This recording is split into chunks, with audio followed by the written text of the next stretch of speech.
Today was the non-farm payroll news release, and in my overnight analysis, I stated price is range-bound between two pools of liquidity. I posted this around midnight, and as you can see on the 4-hour chart, price is operating between this pool of buy-side liquidity and these relative equal lows that price had left after Thursday's new day open. And with the NFP release taking place today, and Friday being a bank holiday, in combination with the range-bound conditions, I did not feel comfortable risking live capital. So I clearly stated, until price takes out one of the annotated pools of liquidity, I do not want to engage. Remember, if you can frame a setup for both sides of the marketplace, then it's better to sit and wait for more intel or for one of the pools of liquidity to get disrupted. So with the relative equal lows being present just above the daily suspension block's midpoint, I wanted to observe if price could come back here and sweep these lows before moving higher. And as you can see, price did in fact end up sweeping that pool of sell side during the London session. Now at this point, I was still leaning towards higher prices because the bodies were respecting the midpoint of the daily suspension block, and that's indicative of strength. Also, this is the daily bullish order block on the higher time frame. And after price has done its business sweeping the sell side that was intact, I anticipated a run towards this buy side that was left. All right, let's get into the opening range from the AM session. So here are some of the annotations that I made.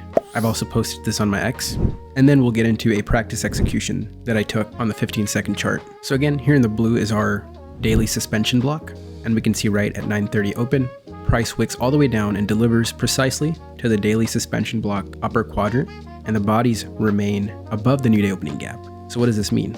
That means strength. The wick was unable to get below the upper quadrant, and then it returned all the way above the new day opening gap, and the body closed above its high. Next candle opens, gets into the range of the discount wick of the previous candle, can't even touch consequent encroachment. Remember guys, wicks are inefficiencies and they provide a lot of intel. You need to treat them like any other inefficiency, a fair value gap, a volume imbalance, suspension block, or any other PD array to get a read on signatures and price. So the failure to reach the midpoint of the wick, and then the body again closing above the high of the new day opening gap for all of these candles, what does that show? To me, that shows higher prices. Moreover, the 9:30 wick acted as a stop run below these relative equal lows here. So seeing these signatures in price action, perhaps we can anticipate a run higher towards the buy side. All right, next we're observing price displaces higher above the suspension block's high. Next we have the 9:36 candlestick, wicks all the way down into the high of the daily suspension block, but the body returns above this inefficiency here. So now we want to observe if it can use this as inversion. 9:37 opens, gets below the low of this candlestick, making the fair value gap. The body, however, remaining in the upper half of the inefficiency. We can just see that eyeballing. The next candle forms and displaces all the way below the new day opening gap. But again, take a look at this wick. Where does the body close? Above the consequent encroachment. Was it able to reach below the low of the candlestick? No. Did it wick into the upper quadrant of the daily suspension block? No. The very next candlestick opens, fails to reach the midpoint of the 9:30 wick, and then rallies higher. And this displacement lower simply created the first presented fair value gap, which is in close proximity to the 9:30 opening price, the new day opening gap, and it's overlaying the high of the daily suspension block. And there's a tiny little volume imbalance in there of just one tick. We have to take that into account. Next, price has no problem displacing higher again, getting above the new day opening gap and the suspension block, and closing above the first presented fair value gap. So here we want to see if it offers any discount sensitivity to reach for higher prices and gravitate towards this buy side. 9:44 candlestick opens, gets into the imbalance. We also have this tiny imbalance here, and then closes well above the upper quadrant of the first presentation. Price continues to work in the upper half of the first presented fair value gap. Does it ever close below the consequent encroachment? No. What does that indicate? Strength. This candlestick can't even touch the high of the suspension block here. Also, it fails to reach the consequent encroachment of this premium wick, and then it closes well above the high of the first presentation. And then with the next candle's close, we create this tiny little imbalance here. And then at 9:50, what do we have? We have the start of the macro. Price wicks just below this tiny imbalance. Institutional order flow entry drill. Can't even reach the consequent encroachment of the imbalance, and then works higher. Now take a look at this wick. As price returns into the midpoint of this wick, I scale down to the 15-second chart, and I'm observing if price offers discount sensitivity. Meaning what? Meaning it can close in the upper half of this wick, and if it's unable to reach the lower half. So So the 956 candle opens, wicks into the midpoint, and then I scale to the 15 second. And as the 957 candle is closing, that's when I'm looking for an opportunity to go long. Now let's take a look at the execution on the 15 second chart.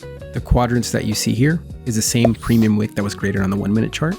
And I've just included the quadrants of that wick for more intel. So you can see the bodies on the 15 second chart are respecting the midpoint here, as this candlestick is wicking into this bullish order block.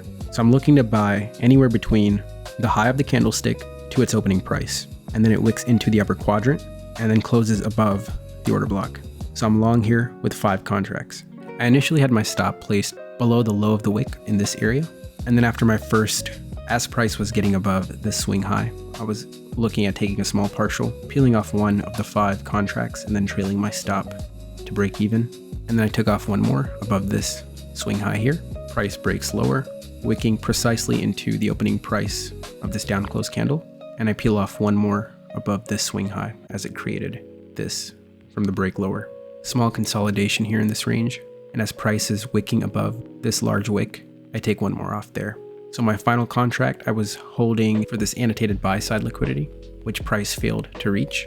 And I had my stop trailed in profit at 30,239. And that's where I got stopped out. I was able to capitalize on a good chunk of this move here. And even though price failed to reach for the buy side, with some decent trade and risk management, I was able to walk away with some profits.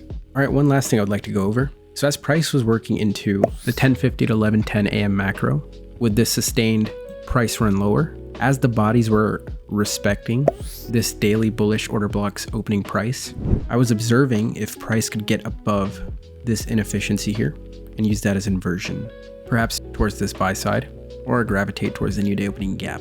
But as you can see, the bodies remained inside of the inefficiency here. Moreover, look at this wick. This is the most prolonged and highest wick in this price range of consolidation, which is why I'm using this one. Candlestick wicks into the midpoint, breaks lower, closes in the lower half of the inefficiency. Seeing these signatures in price action indicating weakness and now premium sensitivity, I wasn't convinced. The higher time frame premise was there. The bodies were within that bullish order block that I showed earlier and staying above the opening price of that daily candle. So if it could work up from here and displaced above this price range while price was still in the macro, then perhaps I would have looked for a potential opportunity to go long. But the lesson here is that paying close attention to these signatures in price and refining your ability to read them in real time, which can only be done by tape reading, will allow you to make better decisions and filter out poor setups like this one here, had I gone long. And as you can see, price broke lower rather aggressively, but I had no interest in that, and I simply went on with my day. I hope this was helpful. I hope you learned something. Please leave a like, comment, and subscribe for more videos like this. And if you haven't already, please go follow my X page. It should be linked in the description box of the video. That's where I post my overnight analysis every evening. Thank you guys for watching, and I'll see you next time.